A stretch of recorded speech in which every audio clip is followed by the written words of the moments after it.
It's your boy Sergeant Hooked on Heroes, here to review King-Ohger, episode 11. Holy shit, for a debut for a 6th Ranger. I really enjoyed this episode, and I'll get into the deeper details as we keep talking here. 1 second for coffee, just a minute. But this is a really awesome, badass debut for a 6th, and he doesn't even transform. So that's really cool. As we know from last week's episode, Rockley's took complete credit for Legend King-Ohger forming and doing what it did in the last episode, even though it was the United Team, right? And so we're still riding on that high, and he's like, "You're welcome, thank you, and blah, blah, blah, and whatever." And so he announces they're going to have a funeral for Gira, that they have a coffin. They don't have his body, but they're going to have a coffin. They're going to have a funeral service and blah, blah, blah.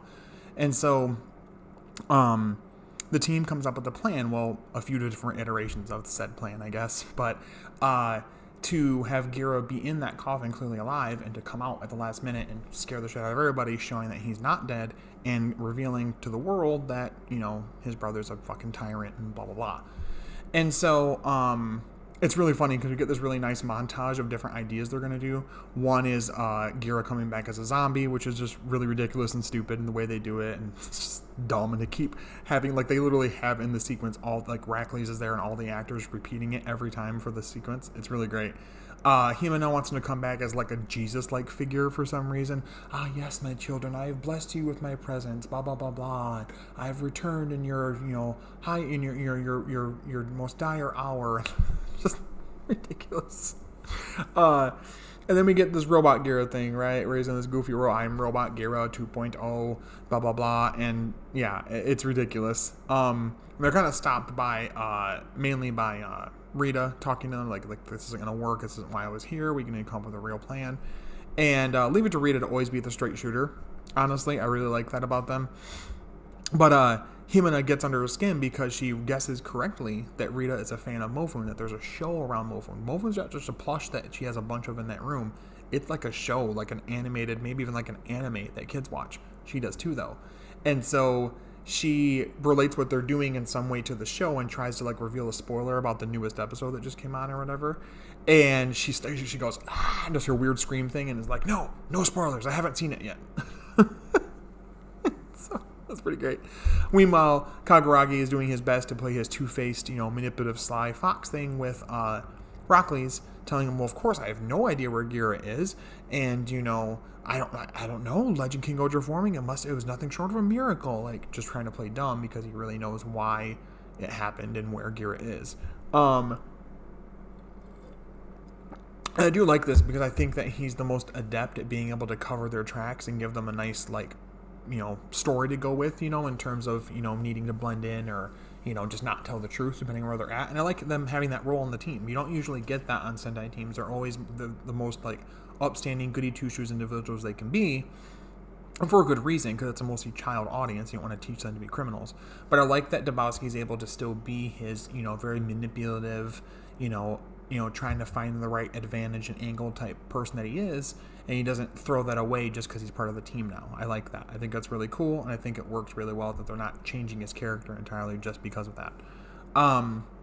So after this, they get everything together, and we do get a glimpse of Jeremy Bracietti, who is Spider Kumos, of course, or Kumos Spider, whatever they call him. Anyway, the Spider King-Ohger, Spider Ohger. And he's down with the Bugnaroks, and he's screwing them up a bunch, and then he just pisses off, and it's like, what? Where did you go? And he stops one of them. He's like, stop. Holds his hand up, and they're just they freeze, which is really interesting to me. I kind of get the idea, and I'll get into this a little bit later, more detail, that he might be the way that we kind of bridge the gap between humanity and the Bugnarok. I don't know. There's just some kind of connection there. Something he says throughout the episode. There's a few times where he says, you're sure the Bugnarok are evil? Are they you're sure they're as bad as you think they are? We also get the full reveal that he's been the narrator the entire time. That he says, yes, this is the story of the kings who banded together and blah, blah, blah, and the man who will become king. We thought that meant the 4 others besides Gira, and Gira becoming a king because he doesn't have the same experience. Seems as though Jeremy himself wants to become a king. I don't know how he's going to pull that off and what that means. King of the Bugnarok, I don't know. But, so we go forward with it. They put Gira into the coffin, and they're going to set up their plan and everything. So they're at the funeral. Everybody's all acting all sad, and they're like, all right, Gira, this is time. And He doesn't move. He can't get out. And he's like, I can't move. I can't get out of here. And you look closely, it zooms in, and you see a bunch of spider webs stuck around the coffin, like weighing it down. And at one point, Debussy does his the like boohoo thing, and he's like, we're so sad. You are too, aren't you, Yama? Because Yama's like calling, like, what the fuck's going on, kind of a thing. He even talks shit to Rockley's in the crowd. I think it's kind of funny. He just doesn't take shit from Rockley's. I love that. Jeremy comes in out of nowhere with his little, his spider webs and everything, and he picks up the coffin. He stabs his foot on the ground, and little spider web picks it up. He grabs it and leaves. He's really strong. He's like super duper strong. And he runs away with it, and they're all going after him, trying to figure out where he's at, and blah, blah, blah. Way later, he ends up letting Gara out, and they talk for a little bit. And Gara essentially says, like, what's your story? What's going on? What's so important about what's going on here? Blah, blah, blah. And he's like, it's funny you mentioned stories. Essentially tries to relate things to, he says, what say you of what comes from the rear end? He's like, what do you mean? He's like poop. He's like, I don't know. He's like, well, if you look at it, like, yeah, sure, on the surface, it's stinky. You don't want to think about it, whatever. It's waste. But when you really get into it, doctors, medical professionals even, are able to look at that and basically tell the whole story of your life and how you're living and how your current health is. It's one of the greatest storytellers known to man. And he's right, but it's like, I don't know why we needed to have maybe a poop joke. I don't know what we're doing with that. I think it was an odd dialogue choice, but whatever. It's just Sentai, so I can't be too mad at it. But Sagira's just as confused as we are. I'm like, what the fuck? So eventually they get to the, of course, the Quarry of Destiny. The others are transformed. They help to fight a little bit, some Ragnarok and the general guy and whatever. And Deathnarok comes in again, right? He was not destroyed. He talks about he's able to kind of like regenerate himself and regrow himself depending on, the damage that's done and blah, blah, blah. And that it took an entire team attack to even just slightly push him back, right? Well, Jeremy comes into it again, and he's holding up the 3 Shoe God gems. And they glow, and all of a sudden form this energy and shoot it into his other hand. He gets the Venomic shooter and the keys, used on his mask, his little spider mask thing, and it's actually the Kumo Slayer. Turns into microphone, go back. Turns into the full weapon. I'm on the fence about this. I want it because it looks cool. I don't know where to put it, but I don't love the sounds that we've heard like in like the Bandai Mania videos, and we'll get to that in a little bit. But it's pretty cool. My man unmorphed, untransformed, Ogai Busoed, beats the shit out of Deathnarok. Just fucking trounces them all over the place in the most drippiest drip fucking outfit ever. It's so cool. I love this guy's style. Aesthetically, he's one of my favorite all-time debuts just looking at him of a 6th ever. Personality-wise, he's getting there, but I need to know more about him. Anyway, so he ends up using the Venomic shooter, right? And it's like a little exterminator gun that would like shoot out, poisonous, like bug spray type shit. You hear it say fake right before it destroys Deathnarok, so I'm thinking it doesn't really destroy him, just pushes him away somewhere. But he ends up like doing the little force choke thing to Deathnarok, even he's holding in place. I don't know what that means. Again, I get some idea that maybe he is like some kind of, human Bugnarok hybrid of some sort, and he's the true king of that group, and then there'll be another villain faction move on to eventually, maybe. I don't know. But he's really, really interesting. We get like no answers, nothing definitive at all on him. But I think it was very bold of them not to have him transform in his debut. Similar to Jiro in his debut, I guess, in Dawn Brothers. But I like that when they don't, honestly. Part of me is like, I want to see it. I want to see the suit. I want to see it in action. But other part of me is like, I'm glad that they're kind of making us salivate a little bit for getting that debut of the full suit and transformation and everything. But yeah, he's straight, boom, Venomic shooter, destroys Deathnarok, and then pieces out, just fucking pisses off like he did before. And that's when he mentions the whole line about, yes, this is the legend of, the kings who united, but it's also the legend of the man who will become king. And that's when we realize he's talking about himself, not Gira. He considers Gira a king, whatever, but he sees himself as the man who will become king. So that's really interesting, and that's what makes me think that we're probably going to stick with just 6 for the team. Well, I guess technically 7 if you count Rackley's Okuagat Ohsama. But 6 for the main team. I'd be weird if they just, oh, unbeknownst to you guys, there's a secret nation over here that you never saw. Like, why? But a really cool debut episode. I really like Jeremy so far. I like his aesthetic. I like the whole spider situation. I like how a spider is completely like juxtaposed against the bug aesthetic, because as we know, clearly spiders catch bugs in their webs and eat them. It's a very simple thing, but I think it's really cool to have a spider-based 6th Ranger that seems a little more on the edge, darker, edgier. And I like the idea that he's so different from the rest of them. He even has a completely different looking changer in the way that the Kumo Slayer looks.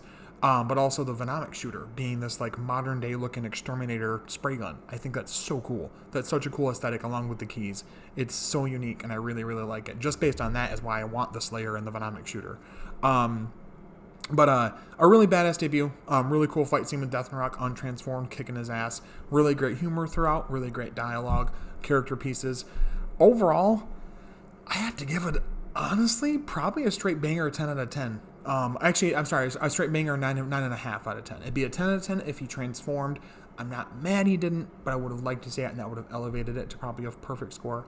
But overall, a really good 6th Ranger debut, and I love the mystery behind him, and we're finally getting what our next arc of episodes is going to be. May it be another 5-episode arc, or a 10, or whatever. I'm liking what we're getting here, and I'm liking the seeds that it's sowing in terms of the lore, and how it's going to deepen the world that we already know so far. But let me know in the comments below. What did you guys think of this week's episode of King-Ohger? Did you love it? Did you hate it? Were you in the middle? Let me know what you guys think. I really would like to see what you guys have to say in the comments and everything. Jeremy's a really interesting character, and I think he'll be the one that I watch for sure on the team. Even though I enjoy most of them, Yama being my number 1 favorite, I think Jeremy will be my, when I'm, always glued to the screen for what he's going to do next. There's content on this channel on this week. We have this review. Clearly we... Oh, sorry. I'll give my score right. 9.5 out of 10. Yeah, correct. Kamen Rider. Geats, episode 35 review will be up pretty soon here.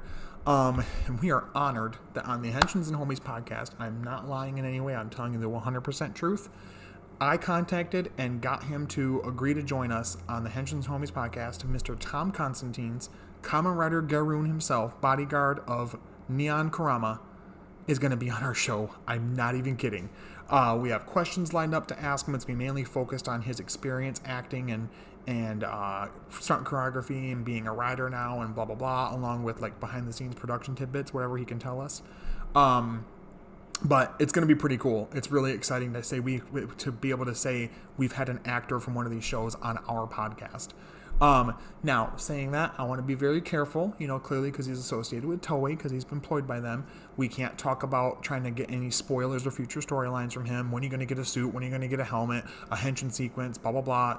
Don't talk about that. He can't comment on it anyway.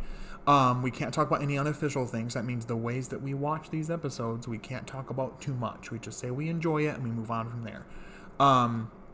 And we can't go too hard on saying how much we dislike a thing that is rider-oriented in any way, because that could be seen as trying to damage the brand, and that could get him in trouble as well. Again, he's under contract and NDA, so we have to be very careful with this. So please hear me out and listen to that. Normally, you guys are awesome in the chat, so I don't really have to have a problem with that, but let's try to be as respectful as we can and come up with some decent questions, mainly focused on him and what he's done, and kind of leave the other stuff to the side, because it's a really once-in-a-lifetime experience to have someone like this on the show. But anyway, thank you guys so much for watching, commenting, subscribing, liking, all that good stuff. I really appreciate it. But as always, stay hooked on heroes. I'll talk to you later. Bye-bye.